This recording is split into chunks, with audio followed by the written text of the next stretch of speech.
Alors, on va commencer les auditions.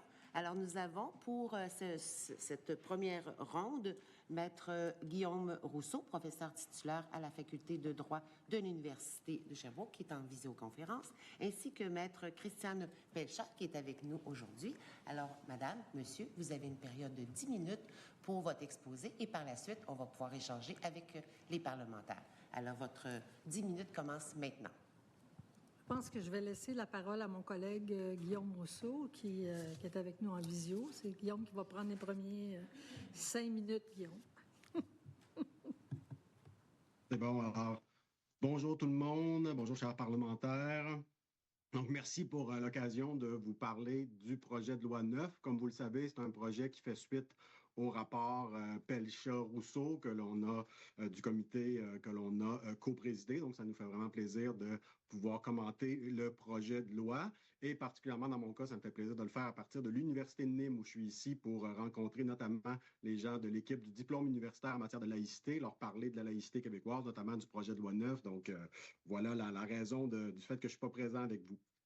Donc, rapidement, nous, ce qu'on souhaite faire, c'est regarder avec vous lesquels des principaux éléments du projet de loi vont dans le sens du rapport et lesquels vont pas tout à fait dans le même sens, voire en sens contraire. Alors, moi, j'ai abordé, bon, évidemment, certaines questions, d'autres seront laissées à ma collègue, Maître Pelchat. D'emblée, la recommandation 1 du rapport était de fusionner les lois 62 et 21.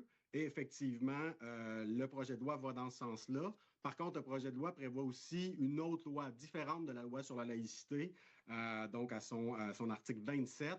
Alors ça, c'est peut-être pas l'idéal. Je pense que le plus possible, si on peut tout mettre autant que possible, les règles en matière de laïcité dans la loi sur la laïcité, ce serait préférable.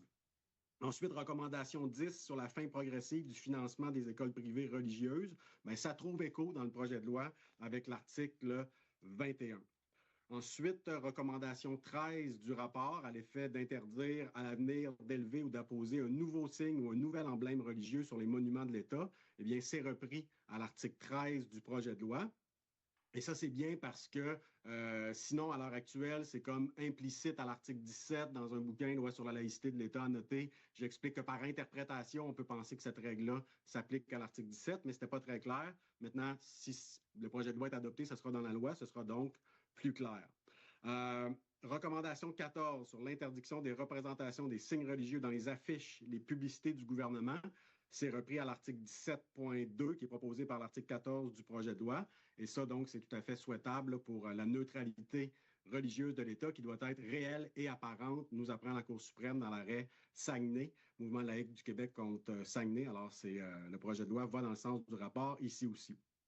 Autre exemple, donc l'article 10.5 proposé par l'article 9 du projet de loi pour un pouvoir réglementaire pour le ministre, c'est aussi, donc pas tout à fait un pouvoir réglementaire, mais disons des pouvoirs d'émettre des directives qui vont dans le sens du rapport qui recommandait un pouvoir réglementaire.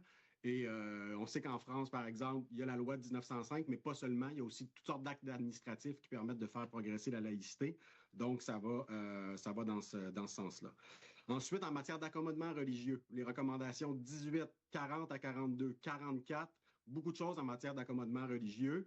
Et en gros, ce qu'on propose et ce qui est repris dans le projet de loi, c'est vraiment de faire en sorte que le critère qui permet de refuser une demande d'accommodement religieux, ce soit le critère de la contrainte plus que minimale. Donc, dès que c'est plus que minimal comme contrainte, un employeur, donc un organisme d'État notamment, devrait pouvoir refuser la demande d'accommodement religieux, alors que le critère à l'heure actuelle, c'est plutôt la contrainte excessive, donc qui donne vraiment beaucoup moins de possibilités de refuser une demande d'accommodement religieux. Donc ça, vraiment, ça va dans le bon sens parce qu'on sait que le critère de la contrainte excessive a été imposé par la Cour suprême au nom du multiculturalisme parce qu'il n'y a pas de principe explicite de laïcité dans la Constitution canadienne.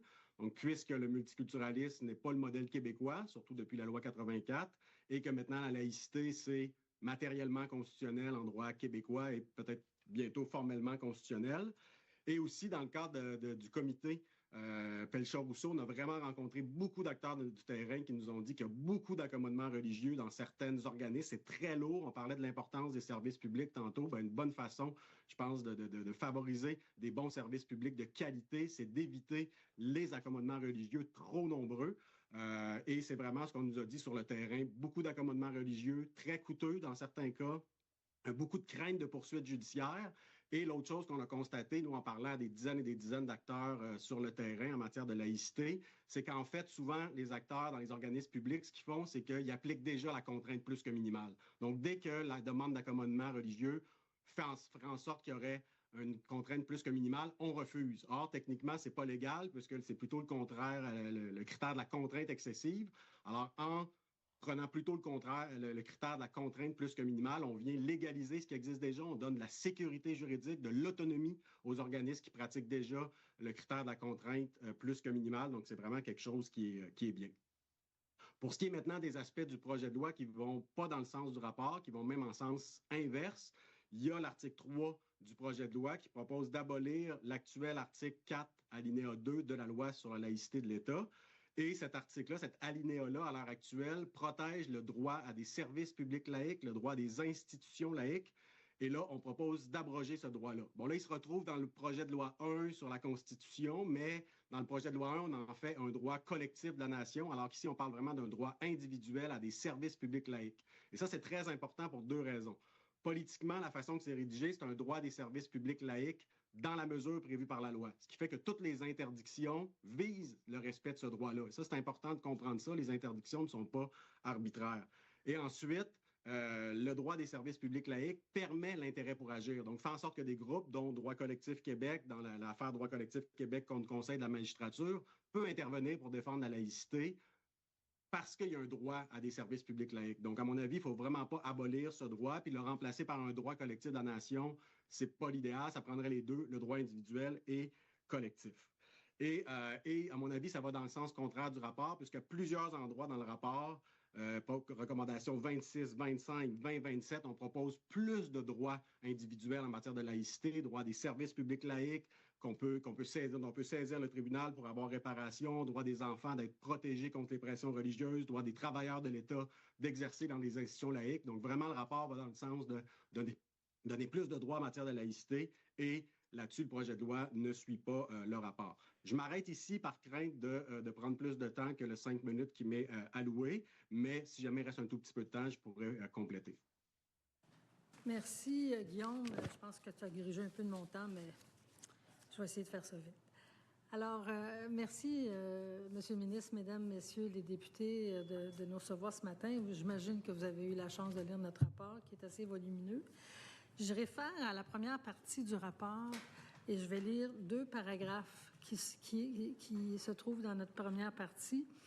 Alors, on dit « La loi sur la laïcité de l'État tire sa source du caractère unique du Québec comme État-nation au sein du Canada.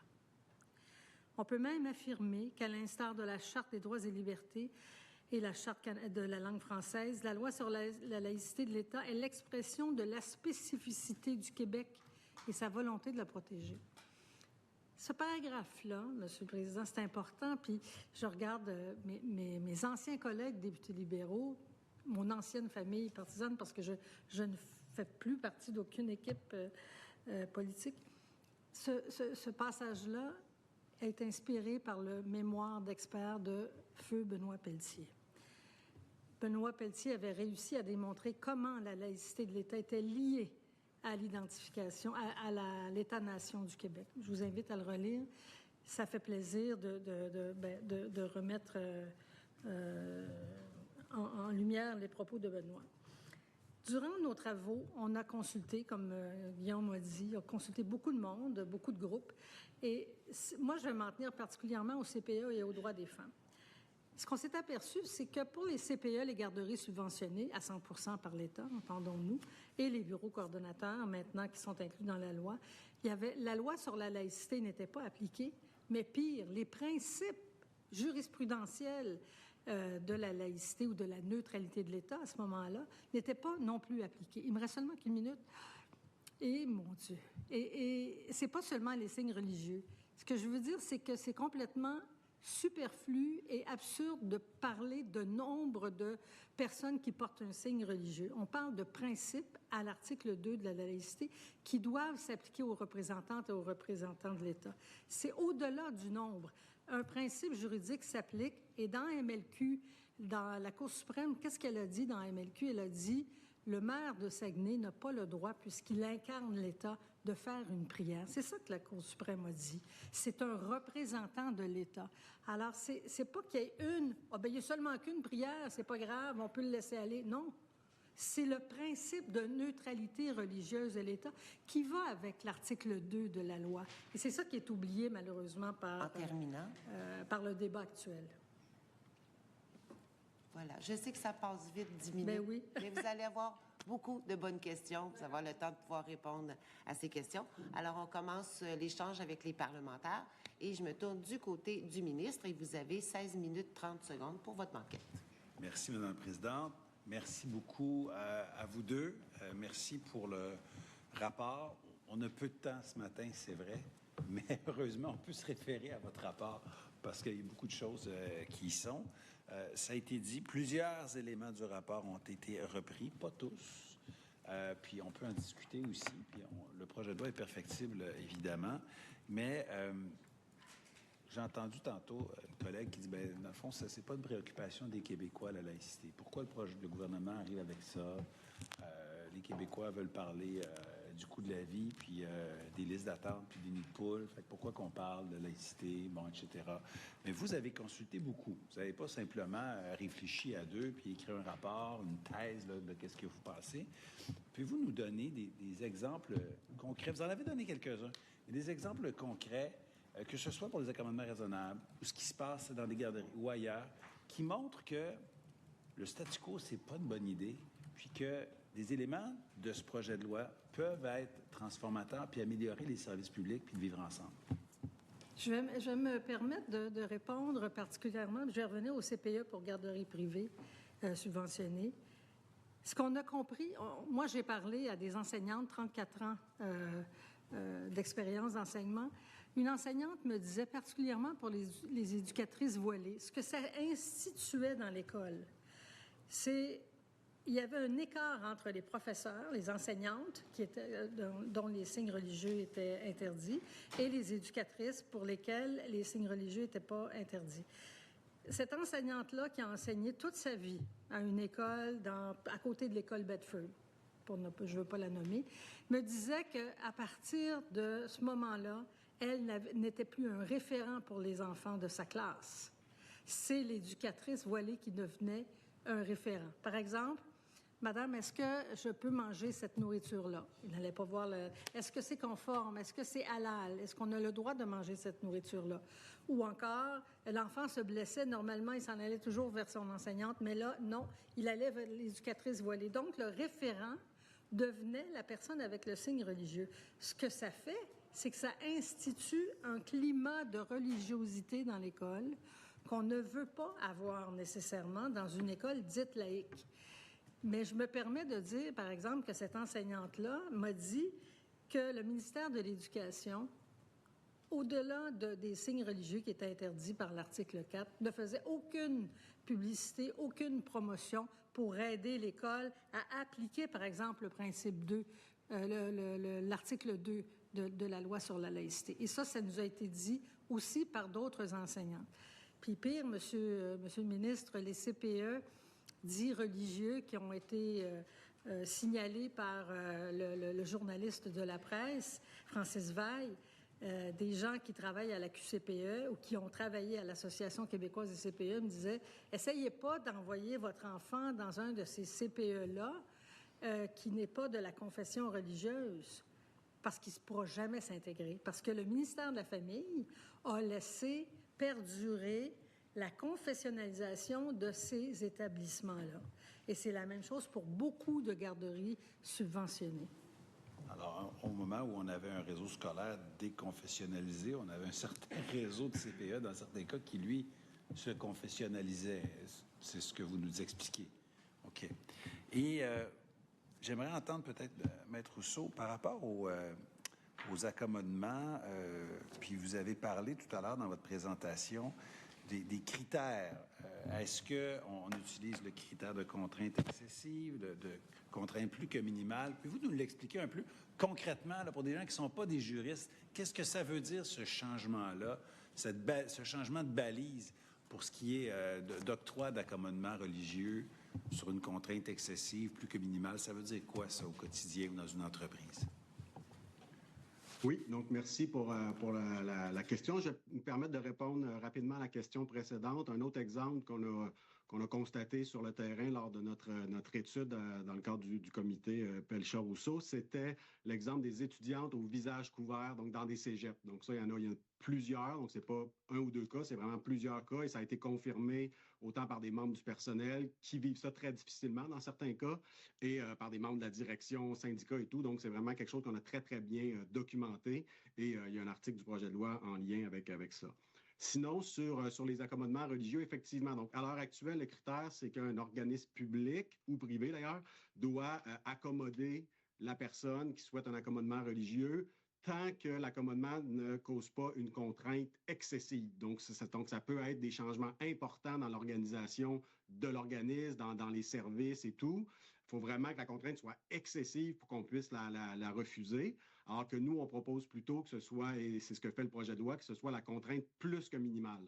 Donc, évidemment, c'est des concepts à la fois connus parce que contrainte excessive, c'est en droit canadien depuis longtemps. Contrainte plus que minimale, c'est en droit américain. Donc, on pourrait regarder la jurisprudence américaine pour s'en inspirer, voir ce que ça pourrait vouloir dire concrètement. Ça reste que c'est des concepts. Donc, les juges vont garder une certaine marge de manœuvre. Donc, il y a une discrétion qui va revenir aux tribunaux qui seront appelés à préciser ce que ça veut dire contrainte plus que minimale en droit québécois. Donc, on fait confiance là, au pouvoir judiciaire là-dessus. Maintenant, c'est sûr que ça va être plus facile de refuser un accommodement religieux avec le critère de la contrainte plus que minimale plutôt que le critère actuel là, qui est la contrainte excessive. Donc, on sait que ça va permettre davantage d'autonomie, davantage de sécurité juridique pour les organismes au Québec là, qui souhaiteront refuser les accommodements religieux. Donc, on sait que ça va dans ce sens-là. Qu'est-ce que ça peut vouloir dire très, très concrètement? Bien, on sait à l'heure actuelle, par exemple, qu'en vertu de la contrainte excessive, bien, c'est possible de demander un congé religieux payé. D'être payé pour aller pratiquer sa religion, avoir une journée de congé payée. C'est possible là, dans la jurisprudence actuelle. Là, on vient resserrer. Donc là, possiblement qu'on va vous dire, ben là, oui, peut-être qu'il y a une possibilité de congé, mais ça ne sera peut-être pas payé si ça pose une contrainte. Donc, le fait de payer un employé qui ne travaille pas, on peut penser que c'est plus que minimal comme contrainte pour un employeur. Donc, ça pourrait resserrer un petit peu des règles, notamment en matière de congés pour des raisons religieuses. Merci beaucoup pour cet éclaircissement plutôt juridique. Madame Pelcha, il me semble avoir vu une fois ou entendu dans une de vos interventions que la progression de l'égalité des femmes, entre l'égalité des femmes et des hommes, c'est lié, d'après vous, à la laïcité, au principe de la laïcité, puis à la mise en œuvre de renforcement. Pouvez-vous nous expliquer ça? Parce qu'il y a des gens qui disent au contraire que c'est anti-féministe.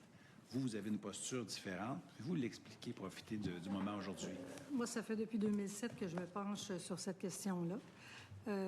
Et c'est pas moi qui le dis, là, c'est toutes les chercheuses et chercheurs qui ont travaillé sur le conflit de droit entre la liberté de religion et l'égalité entre les sexes. Tout le monde a conclu que la religion, étant née dans le creuset du patriarcat, porte atteinte, ou les dogmes religieux, je devrais dire, portent atteinte inévitablement aux droits des femmes. Alors, c'est évident que pour nous, renforcer la laïcité, et particulièrement avec le principe, un des principes de l'article 2 qui dit qu'il faut respecter l'égalité entre les femmes et les hommes quand on applique les principes de la laïcité, bien, c'est sûr que la laïcité renforce le droit des femmes à l'égalité et des hommes aussi, parce que Guillaume vous parlait des cégeps.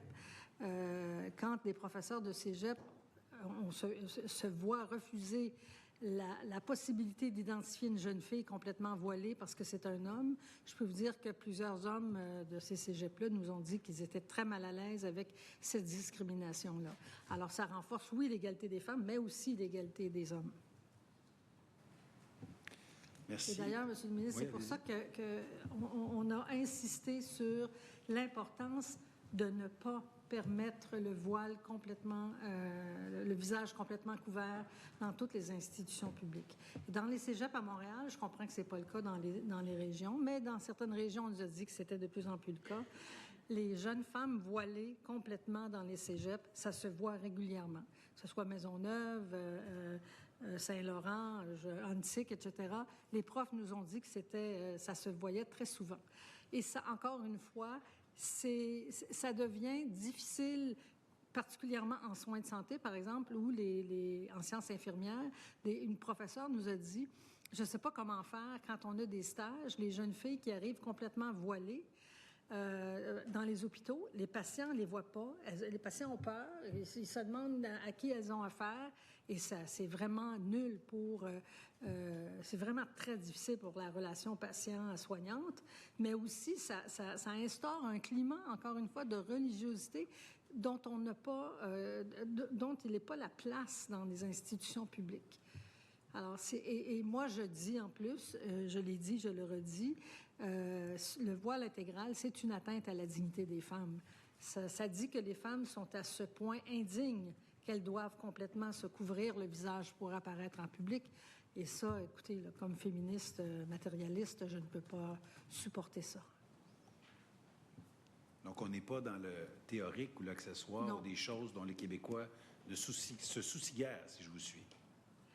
Ah non, c'est vraiment dans le concret. Et ça me fait rire parce que les gens qui parlent et qui écrivent dans les journaux devraient aller voir ces profs-là, dans les cégeps, par exemple, et se rendre compte combien c'est pas facile, les accommodements. Quand Guillaume vous parle des accommodements excessifs, ça devient que pour donner un accommodement à une personne pour pouvoir aller dans son cours d'éducation physique avec toute sa tenue religieuse, y incluant le visage voilé, ça peut prendre 1 mois, 2 mois avant que la direction se prononce là-dessus. Pendant ce temps-là, l'élève n'a pas des cours d'éducation physique. Pendant ce temps-là, le professeur ne sait pas trop quoi faire avec l'élève. Il lui dit de s'asseoir sur le banc. Alors, pratico-pratique, ça a des conséquences. C'est pas juste dans les textes, c'est dans les faits. Merci. Une autre question sur une recommandation. Je pense que c'est votre recommandation 10, mais je peux me tromper, mais je pense que c'est ça. Sur la question de l'agrément. Donc, on utilise le terme agrément, mais c'est très technique, c'est la subvention à des écoles qui sont privées, mais privées subventionnées, de dire que cet argent de l'État, cet argent donc du public, des Québécois, viendrait avec une condition, c'est-à-dire on va vous subventionner comme école privée, mais seulement si vous ne sélectionnez pas les élèves en fonction de leur appartenance religieuse, seulement si vous ne sélectionnez pas les profs en fonction de leur appartenance religieuse, et seulement si, durant les heures de cours, vous ne faites pas de prosélytisme ou de transmission de la foi. C'est une recommandation que vous faites. C'est un changement important pour certaines écoles, un nombre limité d'écoles. Pourquoi aller dans cette direction dans vos recommandations? Parce que ça va faire jaser, cette recommandation, qui a été reprise dans le projet de loi, mais on peut en discuter. Pourquoi aller avec cette proposition? Je vais laisser mon collègue Guillaume répondre à cette question. C'est ma dernière question. Oui. En fait, ça s'inscrit de mémoire dans la partie du rapport sur le principe de séparation de l'État et des religions. Puis le principe de séparation, bien, ça a notamment un aspect financier, fiscal. Donc, la séparation de l'État et des religions, c'est plusieurs choses, mais c'est forcément, quand on regarde les législations ailleurs dans le monde, la littérature sur le sujet, les mémoires qu'on a reçues au comité, c'est notamment l'aspect financier. Donc, un État laïque, c'est un État qui ne va pas subventionner les religions. Donc, à partir de là, on propose effectivement qu'il y ait des mesures en termes de mettre fin au financement public des écoles religieuses. Maintenant, ce qu'on proposait dans le rapport, c'était que ces écoles-là se dotent d'une politique en matière de laïcité qui respecte les 4 grands principes. Donc, on était un petit peu plus dans une recherche de compromis entre l'application des grands principes de la laïcité et l'autonomie de ces écoles-là, ce qui était une approche qui nous semblait équilibrée. Maintenant, je peux comprendre que c'est un petit peu plus complexe de forcer les écoles à se doter d'une politique qui est sujette à une approbation ministérielle là, pour s'assurer que ça respecte les grands principes. Donc, je peux comprendre que c'est un petit peu plus lourd.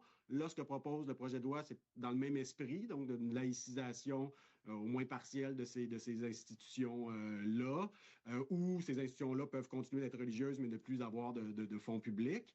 Donc, là, les règles se veulent plus simples. Je pense que pour la non-discrimination dans la sélection, dans l'embauche, la sélection des élèves, embauche du personnel, ça, je pense que c'est vraiment quelque chose qui est essentiel, puis qui est un minimum. Puis même si on était allé vers la solution qu'on proposait d'une politique autonome, ça aurait dû se retrouver. Le deuxième aspect, bon, les aspects de mettre les cours religieux après les heures normales de classe, plutôt que non. Ça, je sais que ça va accrocher, que certaines écoles religieuses vont trouver ça plus exigeant. Donc, je pense que dans une optique de dialogue puis d'application progressive de la mesure, il y a sans doute moyen d'appliquer cela sans que ce soit un chamboulement trop important ou trop rapide pour les écoles. Mais bref, je pense que le projet de loi va dans le sens du rapport et donc de la séparation financière, fiscale de l'État et des religions. Les modalités sont un peu différentes, mais on est dans le respect de l'esprit du rapport.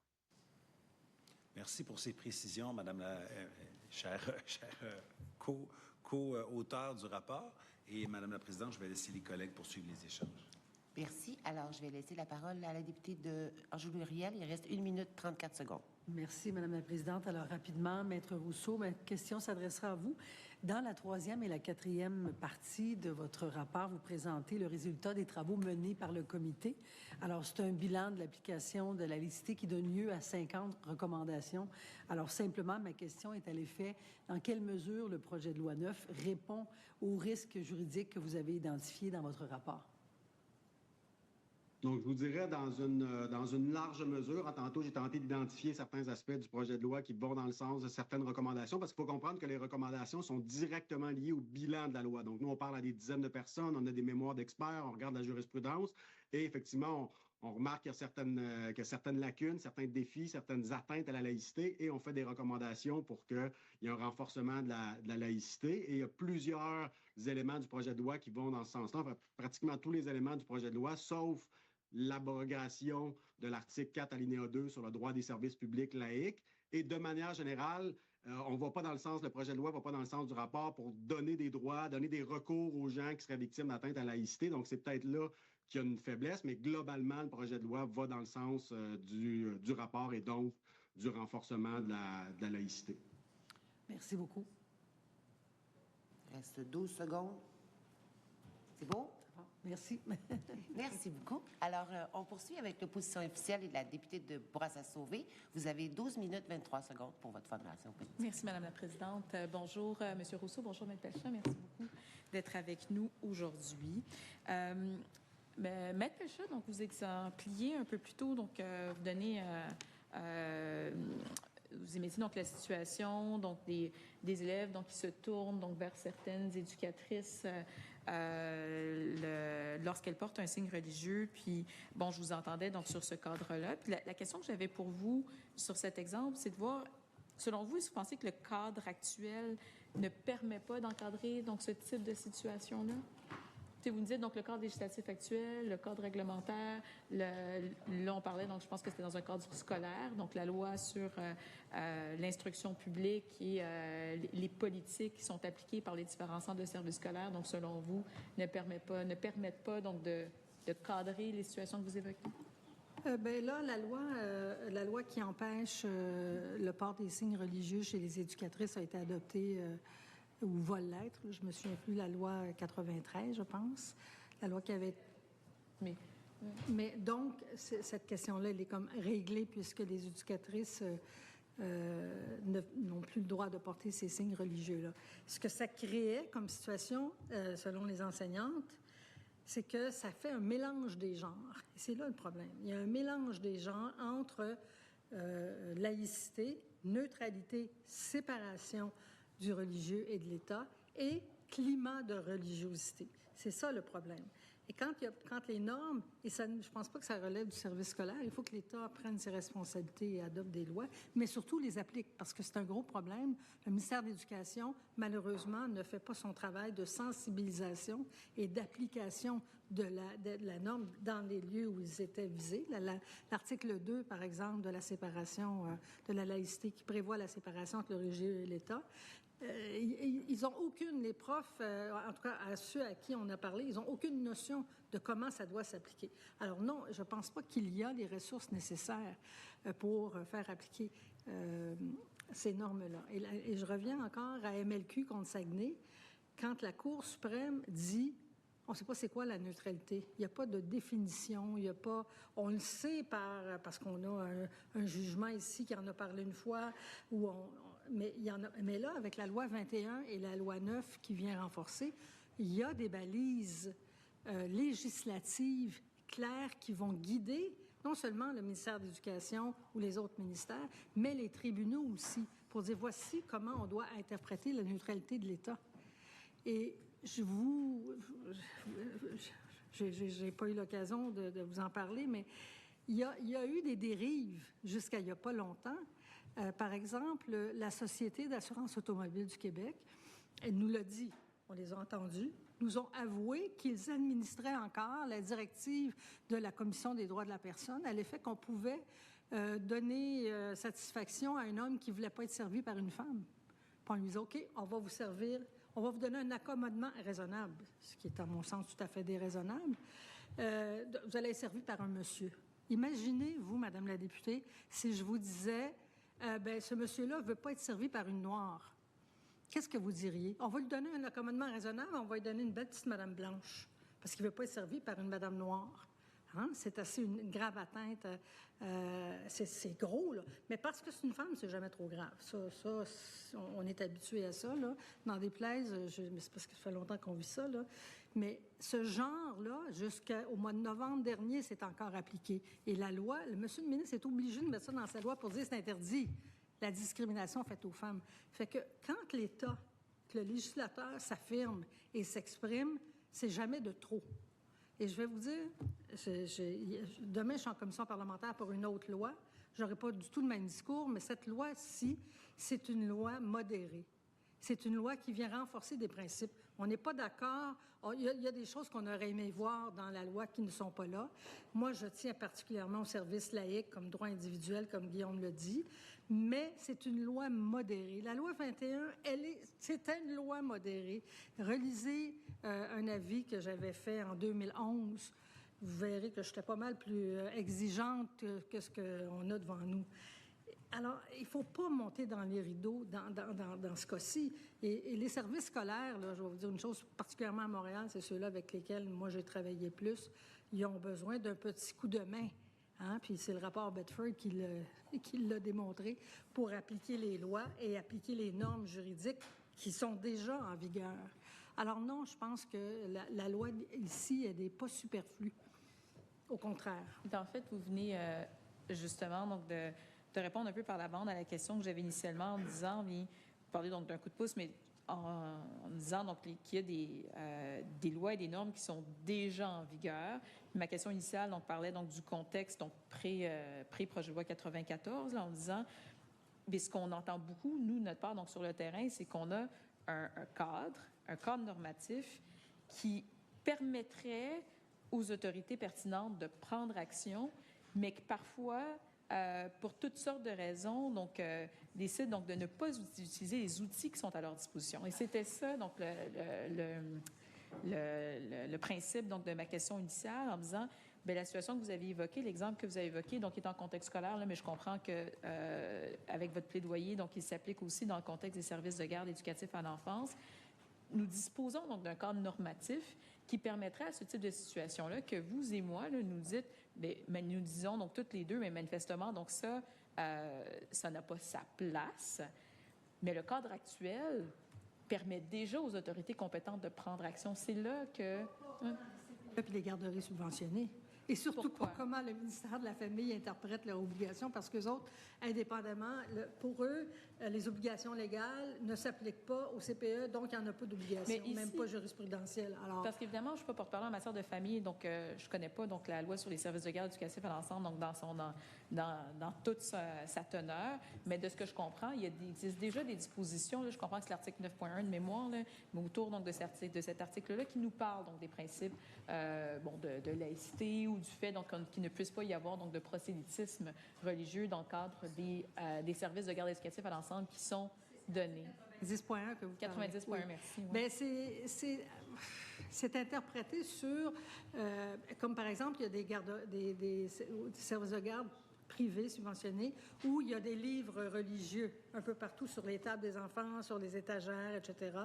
Ça ne devrait pas en fonction de 90.1, mais c'est déjà là. Alors donc, c'est parce que c'est pas clair. Bien, c'est ça, parce qu'on n'a pas beaucoup de temps. Je vais juste renchérir là-dessus.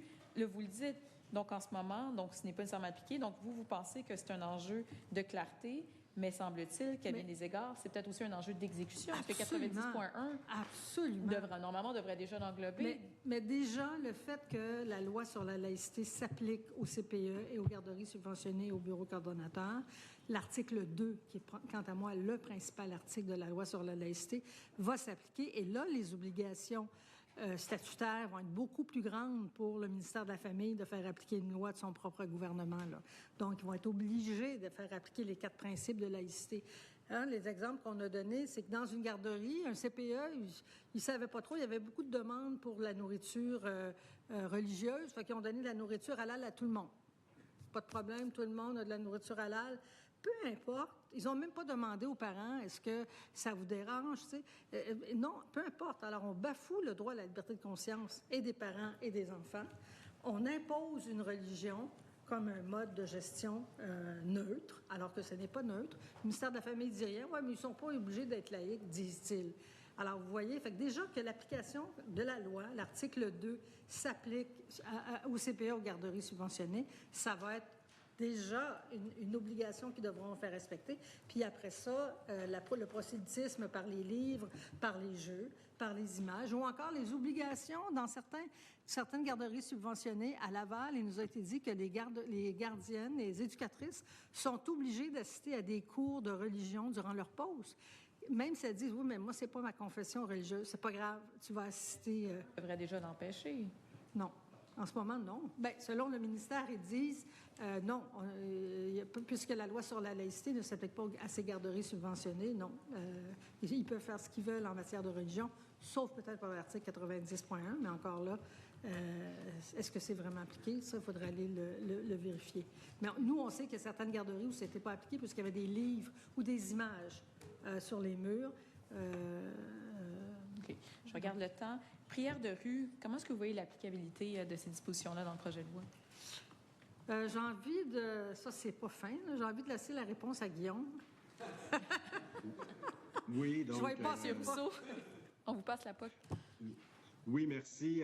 En fait, ma lecture, c'est que ce que propose le projet de loi, ça va dans le sens de ce que propose le rapport. C'est pas exactement la même chose dans les modalités, mais en gros, nous, ce qu'on disait, c'est qu'il ne peut pas y avoir un cadre très, très strict, très, très précis qui s'applique partout au Québec. Donc, on pense que selon qu'on est dans un village, dans une région, au centre-ville de Montréal, il y a des spécificités, puis ça ne peut pas être exactement la même règle. Une fois qu'on dit ça, bien, forcément, la solution, c'est que les municipalités aient un rôle à jouer.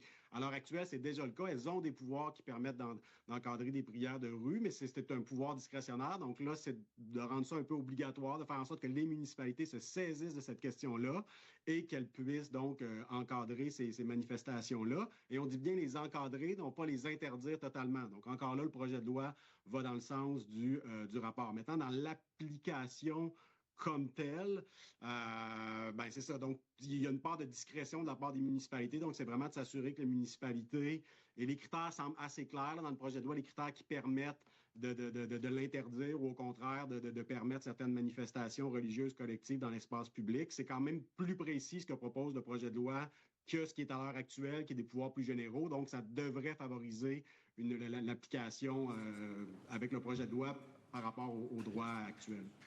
Je vais passer la parole à ma collègue. Oui, il vous reste 1 minute. Merci, mais je vais aller vite. Merci beaucoup pour votre présentation. Juste rapidement, là, pour recadrer, bien évidemment que pour notre formation politique, la laïcité, c'est important. On sait que c'est une valeur fondamentale de la société québécoise. Puis comme le mentionnait le ministre, cette démarche-là s'inscrit, selon lui, dans un long parcours auquel, clairement, le Parti libéral a participé. Ma question à vous, parce que j'accompagne ma collègue durant ces consultations importantes. Je suis porte-parole en enseignement supérieur. On a des enseignants au cégep qui signent une lettre, qui sont en désaccord avec le projet de loi. Moi, j'aimerais vous entendre, puisque vous avez entendu le terrain.